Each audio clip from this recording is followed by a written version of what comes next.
Robert Hughes is here. He was chief art critic for Time magazine until 2001. His books include American Visions, The Fatal Shore, and The Culture of Complaint. His new book is Goya. It examines the life and work of the Spanish artist. I am pleased to have Robert Hughes back at this table now or whenever he would like to come. Welcome. God bless you. Thank you. God bless you, my friend. I'm not sure when you first told me you wanted to write this book. Years ago. Yeah. I'd had it on my mind for a long time. I mean, Goya is, without question, one of the heroes of my life. I don't have sporting heroes, but I do have Goya. No.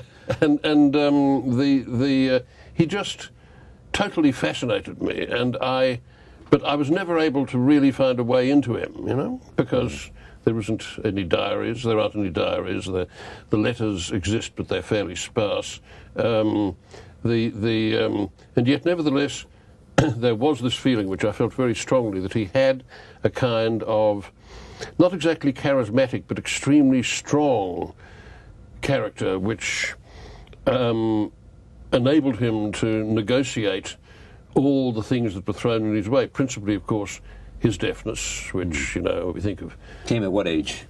46 or thereabouts. Yeah. And he was just stricken down, crushed under it like a bug under a harrow, suddenly he couldn't hear the rest of the world.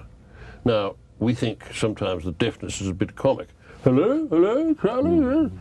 Not at all, no. It's more like that frightful utterance of one of Blake's mythic heroes where he says, lost are my emanations, meaning any form of self-expression. You're cut off.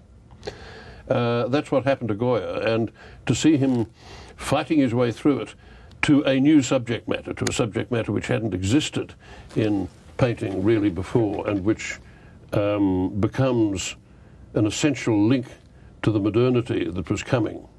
Yeah, that was something. That may be the answer in part to the next question that I want to ask you is, what is his significance and why is he important? Because you once said, as an art critic, if you don't understand or approach Goya, then you are illiterate. Yeah, I think that's true. In the same way, if you're a literary critic and you can't deal or won't deal with Dickens, or a music critic who won't deal with Beethoven, you're also illiterate. I mean, his genius is actually of that order. And he's a wonderful example of how very high art can at the same time be intensely democratic, how it can appeal to the, to the deepest and widest levels of the human psyche, and do it in a way which cuts across all barriers of class, all of that sort of thing. He is marvellous at doing that. He has a kind of almost sleepwalking capacity to go through the normal barriers of communication. His time was what? His time was, well, he lived to an enormous age by the standards of the time. I mean, he was born in 1746 and he died in 1828. He was, therefore... a great period of time to live. It was a great period of time to live. See, the average life of a farm worker was 37 at that time, and people died for of diseases which just wouldn't even put you in hospital today.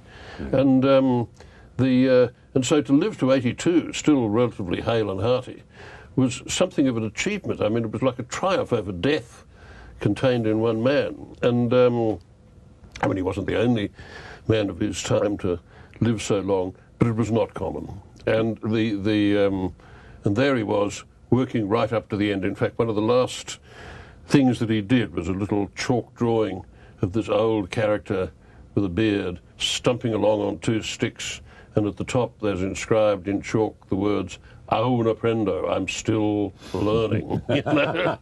And he was insatiable, he was indefatigable, he was a wonderful guy. You said he was a modern artist. He was. He was, because he brings forward that not only that intense subjectivity, but also that feeling that you're truly up against the irrational that is so characteristic of modern art. I mean, he wasn't going to conceal anything. He was just going to make experience with all its contradictions clear. And he had to me, amazing capacity to go into that in an almost sacrificial way. Yet at the same time, he's the last old master, you say. He's the last old master.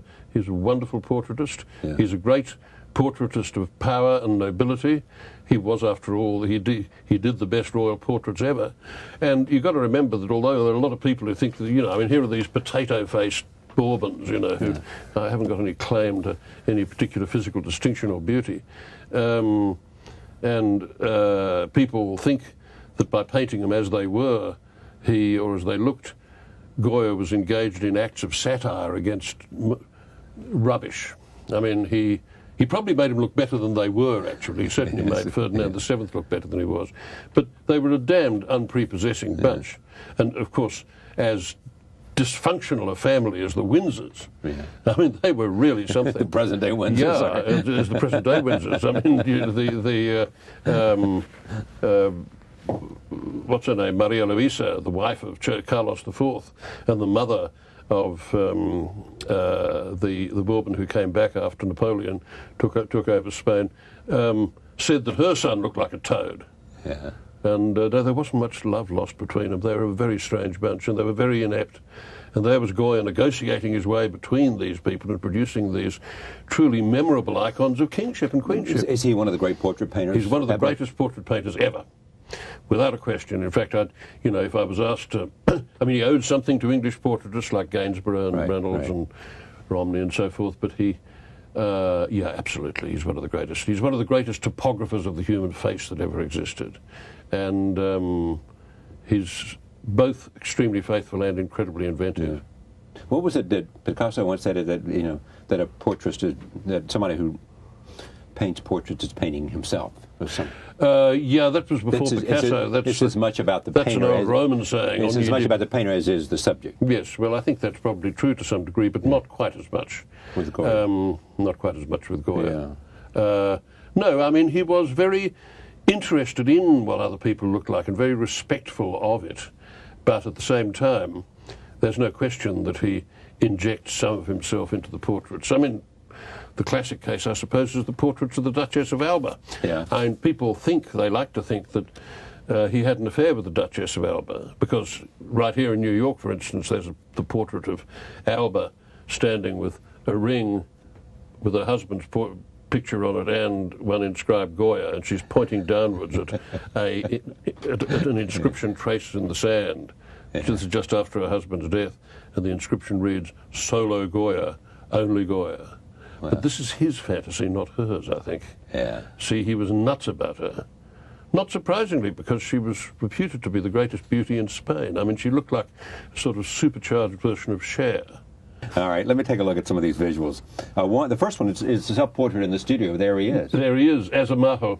Yeah. You know, in that costume which is still used by bullfighters. Yeah. He loved that costume because it signified masculinity, streetwiseness. You know. Now, where is this? Do you know where this is? Yeah, it's in the Academia de San Fernando in Madrid. Yeah. The next one is Saint Isidro's Meadow. San Isidro's Meadow. Yeah. San Isidro was the patron saint of Madrid. Yeah. And, you know, on the saint's feast day, all these people would come from all over Madrid, and they would dip water out of the holy well of San Isidro, which was reputed to have miraculous properties. It's an Impressionist painting a long time before Impressionism. There they are, having a lovely time in the sunlight. You know, pretty girls, handsome men. Yeah, it's a fantastic picture. Next one is the pilgrimage of San Isidro as well. And that, you see, is 30 years later. And the difference between the two, on the one hand, that one we were just looking at, all those people happily cavorting in the sunlight and flirting and so forth, and this nightmare vision of, you know, these howling, stupefied faces, you know, pressed up against the picture, yelling like rhesus monkeys. I mean, it's a really scary vision of humanity en masse. Nothing is more untrue than the idea that Goya was some sort of an unthinking populist. He really was not. He didn't like humanity en masse very much, and that comes out in his... Now, why was that? Because he was a sensible man. He knew you couldn't love everybody. Yeah. I mean, that's a fantasy. So it was his own realism. Yeah, I mean, it was his own realism. I mean, all good human communication depends to some extent upon elitism. Why did you choose this for the cover? because it's his most famous picture. Yeah, okay, so it's and I think in some respects his greatest one. It's the shooting of the insurgents of the 2nd of May on the 3rd of May. Just because of your reputation as an art critic, tell me why that's a great painting. Well, first of all, we're not looking at the whole painting. No, of course not. You can tell that. Yeah. But I think I can tell you why that's a great human figure. First of all, because it appeals on so many different levels. I mean, you see that little swarthy peasant throwing out his arms in that gesture as if he was throwing his own life into the muzzles of the firing squad. Yeah. There's this mass of absolutely faceless figures in their greatcoats, the French, who were about to mow him down. You don't see their faces. It brings up everything that you've ever known or suspected about the anonymity of modern warfare. Right. You know, with those backs braced into the recoil of those big 70 caliber muskets. And the randomness of it. And the randomness of it, and the fact that he wasn't tried, etc., etc. And it's such a, I think, moving tribute to the indomitable character of Spanish working class resistance to Napoleon. Another great book that you are dying to write. I mean, you had this and you've lived with this idea. What is it? A memoir. Is it really? Yes, I want to do that. The next book I write is going to be about an architect, Norman Foster. Sure. Why are you doing that? I mean, I know Sir Lord Norman Foster. Lord Foster, yeah, yes. And he's, he's contemporary. Yes. He's writing, and he's working as we speak. That's right. He's even having some work here in the United States. Or in the case of the World Trade Center, not having some work. Or not having, he wasn't selected there. But why him, and why an architect? I mean, he's, I studied architecture for 4 years at Sydney University. I've never written much about architecture. Okay, but is there something about Norman Foster? I mean, you like his work particularly rather than Frank Gehry or I.M. Pei or a whole dozen of others? I like his work a lot more than I.M. Pei, although I highly respect I.M. Pei. Gehry has biographers clambering all over him like ticks on a hound. Right. I just think it would be really interesting to write about somebody who practices an imaginative art at a very high level of professionalism and at the same time has interesting ideas about architecture. Do you still fish? I do, but I can't. I can't do heavy wading like I used to because of my leg. So you can't do fly fishing and wading out? I can sort of mince along the banks of the stream. Yeah, but you'd also go out in a boat too. Oh yes, you can do that. I can do that, but I can't go out on a boat in heavy weather and pump up tuna from great depths. All of that stuff I used to love doing. I hope I will someday get back to it, but at the moment I just can't. So the competition with the damage done to your body from the automobile accident is an ongoing competition. It's an ongoing competition. It's an ongoing sort of act of irritable rehabilitation. Yeah. I have no doubt that I will get it done. It's just that, when you're 65, as I am, it takes a little longer. I mean, if I was 25, it would be a different matter. If I was a young fellow like you. Yes, of course.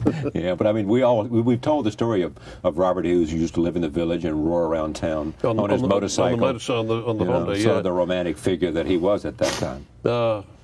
I don't know that romantic, but I certainly get a slight twinge of nostalgia when I look at those photos. I had such a beautiful black leather jacket. Thank you for coming. Thank you for having me. This book is Goya, told by Robert Hughes. Let's do some more stuff here soon. Anytime, Capitan. Great to see you. And you. Thank you for joining us. See you next time.